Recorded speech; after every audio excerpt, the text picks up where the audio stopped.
Hi, everybody. This is Jeff Kester, the 2020 president of Missouri REALTORS, and I am surrounded here on screen by a number of realtors from the Greater Springfield board who had a great idea as to how to help local businesses and those people on the front lines of the COVID-19 crisis and helping everybody. So let's do a roll call. President Rob Bell, 2020 president of the Greater Springfield Board of Realtors. Angie Hello. Mullings, the past president of GSBOR. Tanya Murfin, who is second vice president. Hello. Laura McDonald, who is on the MLS board. And Whitney, we still have to find you a position on one of the boards. There's plenty of, she's one of the lucky ones to date. But if I gather this correctly, Whitney, whose idea was this to start out with? Was it Whitney's or was it somebody else's? It was kind of a idea that me and Tanya had, and then Angie and her crew had, and it kind of came together in a conversation that me and Angie had together.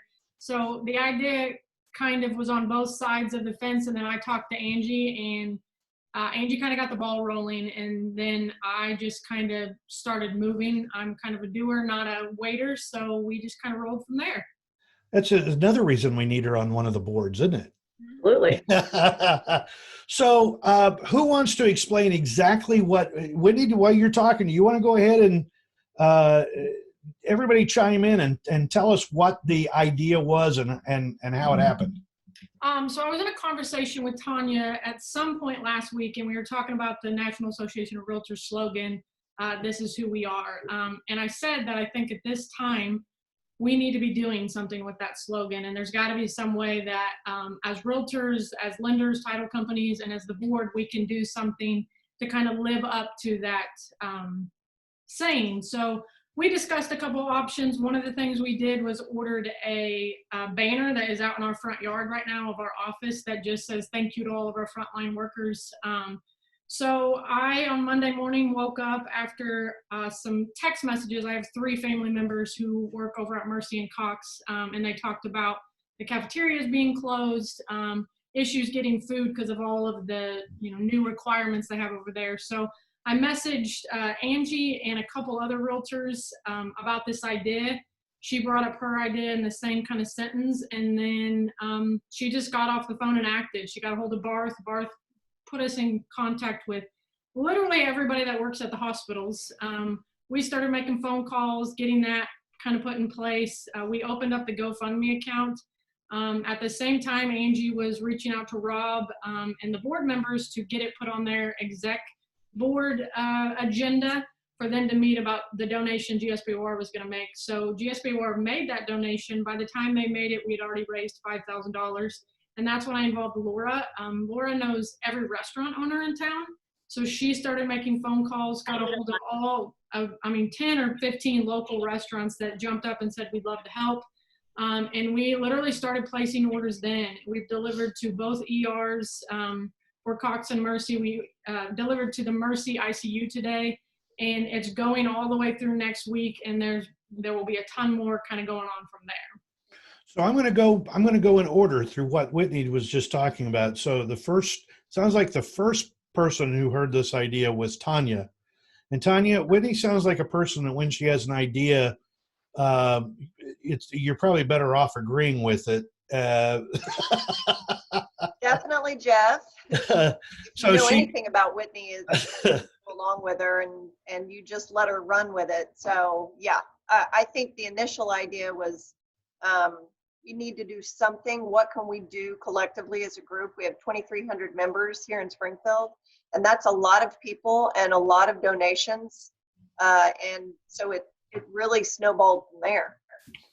So the next person involved was somebody that I didn't introduce in the beginning, and that is the Governmental Affairs Director for GSBOR, Mr. Barth. You knew everybody at the hospitals, they said, and you were kind of instrumental in getting that piece of the puzzle together. So I'm going to assume that the hospitals were very happy to hear about this idea.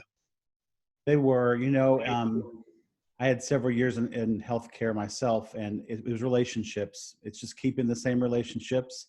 It's what you all do every day as realtors, whether it's clients or community building. It's all about relationships. It was fun to make some calls and reconnect with some folks and say, hey, we want to do our part for what you're doing. And every one of them, I was met with just great response and very thankful hearts.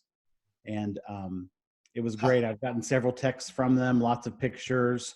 They're excited about it. It's been a fun thing. When the CEO of one of the hospitals puts a tweet out about your organization, thanking you and for all you're doing, and they get hundreds of likes on that, that's a wonderful feeling. That's not why we do it, but it's certainly a good thing for us to be a part and doing our part. So hi. So your script was, "Hi, this is Barth Fraker, and we'd like to send you food." Yeah, exactly. Yeah, well, I can see where that now. Yeah. Now, Laura, I'm going to go to you next. Now, I look like a person who knows every restaurant in town. You do not look like a person who knows every restaurant in town, but yet they say you do. Tell us about that. I have a lot of years of restaurant experience in my previous life. My husband does as well. So between the two of us, we had a lot of good contacts for these restaurants. And I'll say when I contacted the restaurants, similar to Barth's reaction with contacting the hospitals, they are so appreciative. They are loving the business right now. We were clear, we're not looking for them to just donate food. We're looking for them to give us a good deal, but make it a win-win so they are benefiting, their employees are benefiting. We're still adding that gratuity to every order, making sure that it's a win-win for everybody. So it's been good. So the next step then was to go to the board and get the board involved. So this became an official project of Greater Springfield Board of Realtors. Rob, it sounds like maybe that was one of the easier calls that somebody gets to make as a local president on yay or nay on something like this. Yeah, thanks for the setup there. It was definitely a slam dunk. I heard about it and pushed for it easily. The as exec passed it and the board passed it, and we're just glad we have members that are forward thinking and take charge like Whitney and get things done. And Angie, it sounds like you were the bridge between the idea people and the board people, and you're another one of those people that kind of likes to make things happen, aren't you? Yeah, absolutely. You know, I have no doubt that conversations like the one between Whitney and Tanya were happening in lots of different companies within our board. I know simultaneously myself and Tammy Smith, who is our community outreach chair, we're having similar conversations, and it's, you know, just trying to decide what it is that you can do. You want to make something that is an impact, and you want to help. I think everyone, we're very fortunate to have a board that full of people who love to help and get involved, and we all have our own strengths. So so those conversations were happening, and then it was just a matter of, what is the idea? You spitball a bunch of ideas and something sticks, and then you've got somebody like Whitney who just takes charge and does it, and somebody like me who's a conduit to the people that need to put those things in place. And so very fortunate that we were all able to come together, just having that open communication and not trying to keep something within our own individual offices, because what we're doing is so much more impactful as a board. Well, I just want to tell you all, I mean, from the time the idea was generated, Barth pitching in, what Laura did with the restaurants, and Angie and Rob, what the board has done. And what Barth mentioned was correct. I mean, there's been tweets and all kinds of posts and comments by those folks. I mean, this is one of those rare situations where everybody does win. I mean, we get, you know, the warm and fuzzies for being able to do this and facilitate it, but you guys have helped a number of local businesses, certainly the people on the front lines, and that really is who we are. What would you tell, if I were going to suggest to other local associations that they either adopt this program or something like it, what advice would you give them from the different stages of this idea? Whitney, what do you want to tell people that might help them? I just think it's going to take somebody wanting to cross, the lines of communication of going to different companies, that this isn't about one company. This isn't about one group of people. You need people who are willing to put aside their company name and work together and work as a group of realtors, not, one company and the other company. This was every single company in town has in some way, shape or form gotten involved, and you need somebody who's willing to do that. And, you need a group of people that will work together no matter who at the end of the day is going to get the credit. They're willing to put everyone out there. And that's been a big point that we have made, is that when I post this stuff, I want to tag every single company that's involved. This isn't about us. This isn't about them. This is about a realtor community coming together and giving back to our community at a time that we were made essential. Some of these people weren't. And I think when we're given that podium, we need to work with it and use it as best we can. Tanya, you have kind of a unique position in all this, because when you're on a board, there are all kinds of ideas that float around and that you hear, and I think the immediate reaction on a lot of people's part is you kind of discourage. I mean, sometimes in real estate we end up encouraging or discouraging ideas more than we encourage them, and you were kind of the first person that she brought this idea, and you encouraged it and helped it go on to the board. What advice do you give to board members when you want to fight that discouragement? I think that as realtors, we work with the community. The community is our client. So I think when something like the COVID comes across our plate, we want to give back. And I think that's just our human nature. And so I would just say, I think it's a good example of people coming together and being able to work together. Whereas, we've got tons of different companies in our board. We represent a lot of different people out there. But when it comes to fighting for the community, we all come together as one. Well said. And Laura and Barth, you were the connectors, so you can verify to people in case they have doubts that people are very open to these new ideas out there in the community to help both those workers and those businesses, right? Did you come up with any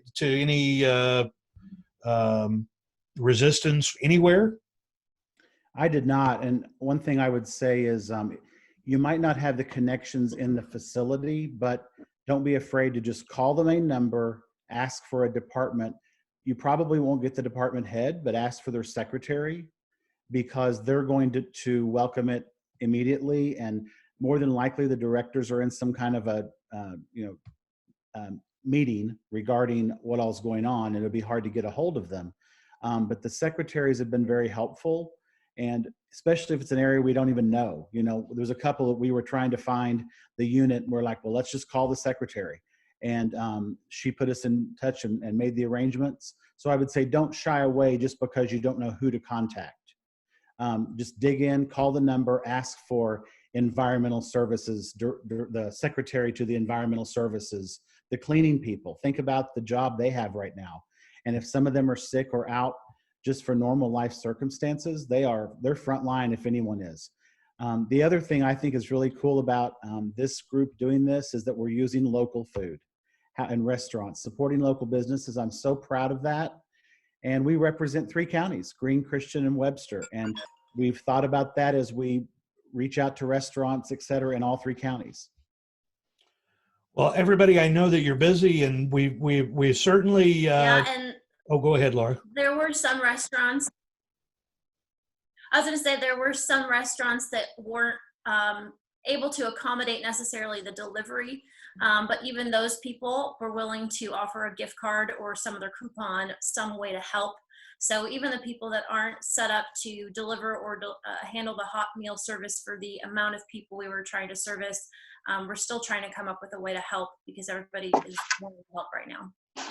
Very nice. I know I want to thank everybody for joining today for our virtual get-together. I know you all are still remaining busy, but this is proof positive that regardless of the present situation that we're in, the 2020 vision of advocate, lead, and engage, which this project hit all 3 of those perfectly, we encourage everybody to get out there and advocate for and lead and engage with the community.